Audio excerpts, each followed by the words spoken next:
He freed a 9-year-old girl and her mother from a child labor gang. What happened next shocked all. The sun was harsh that afternoon. The narrow lanes of the slums seemed to sweat, suffocate, and simmer under the pressure of poverty.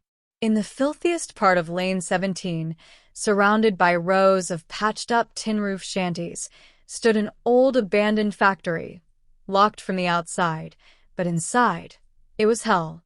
That was where Seema and her 9-year-old daughter, Gudia, were trapped. Both were forced to work inside a so-called sewing unit. In reality, an illegal child labor camp where hunger, beatings, and relentless work were the only constants. Seema had borrowed 10,000 Indian rupees from a local moneylender. When she couldn't repay, she and her daughter were taken as collateral. Gudia wasn't supposed to be involved, but the gang insisted she learn the trade early. It wasn't about trade, it was control. Rahul, a former army officer, now ran an NGO called Nai Subha, New Dawn. He had left the battlefield, but his war hadn't ended. This one was against chains that didn't rattle, chains of fear, silence, and corruption. One day, Rahul received an anonymous tip. Lane 17. Old factory. Kids inside. Can't speak. Won't survive long. That night, Rahul didn't wait for backup. At 3 a.m., he arrived quietly with 4 trusted allies, 2 lawyers, a female social worker, and an undercover photographer. All masked, all silent. They surveyed the building, marked the guards' shift patterns, and slipped over the back wall. Inside, what they saw could make a soldier tremble. 6 children hunched over sewing machines, their tiny backs arched, hands bleeding from needle pricks. Gudia sat at the end, her fingers red, her eyes dead. Near her, Seema was crouched on the floor, picking scraps, her waist bent, a bruise on her temple. Rahul signaled. Cameras rolled. The air buzzed with tension. A guard stirred. He almost reached for the alarm, almost. Rahul was faster, silencing him with a swift grip and a whispered threat. They led the children out, one by one, through the shadows. No noise. No lights. Seema clutched Rahul's arm. She didn't ask where they were going.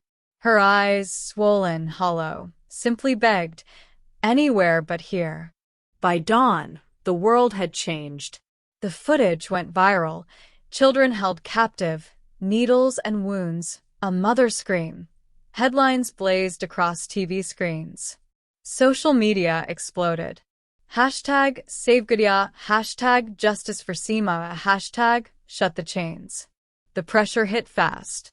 Police, under public scrutiny, raided the factory by 10 a.m. The owner, a man named Kashiram, was arrested. But what truly shocked the public was what came next. Kashiram had ties to politicians, cops, even businessmen. The whole racket was built on bribes and silence. Not anymore. Seema and Gudia were taken to Nai Subha's shelter.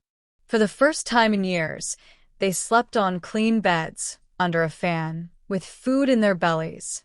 Gudia received a school bag, real books, real pencils. The wonder in her eyes, just holding a crayon, made everyone weep. Rahul visited often. He taught Gudia to write her name. He sat with Seema, listened to her quietly, never pressing. One afternoon, Seema finally asked, "Why did you help us? You could have stayed safe, lived easy." Rahul paused. Then he said, "My sister was once taken like that. I couldn't find her. I lost her. I won't lose anyone else." The city stirred. Other NGOs stepped up. More illegal workshops were raided. Dozens of children were rescued. Parents reunited. Nai Subha was no longer just an organization. It had become a movement. But the enemies weren't done. One night, Rahul received a call. Unknown number.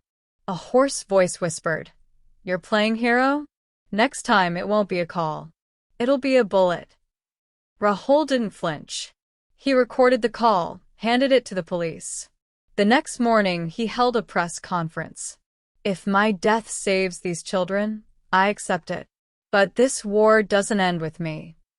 People rose. Citizens marched. Donations poured in. Celebrities spoke out. Ministers were cornered. A court issued a fast-track trial against Kashiram and his backers. For the first time, it looked like justice might not be blind. 3 months later, Seema had found a job as a trauma counselor at Nai Subha. She now helped other rescued mothers navigate their nightmares. Gadiya had joined school. Her painting, a burst of colors titled Freedom, was displayed at the City Art Festival.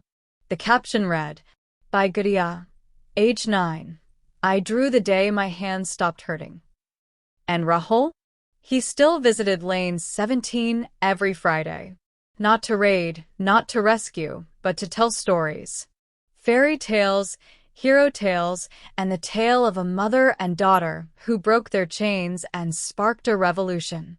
And the last line of the story? He saved a mother and her child, and the whole system trembled.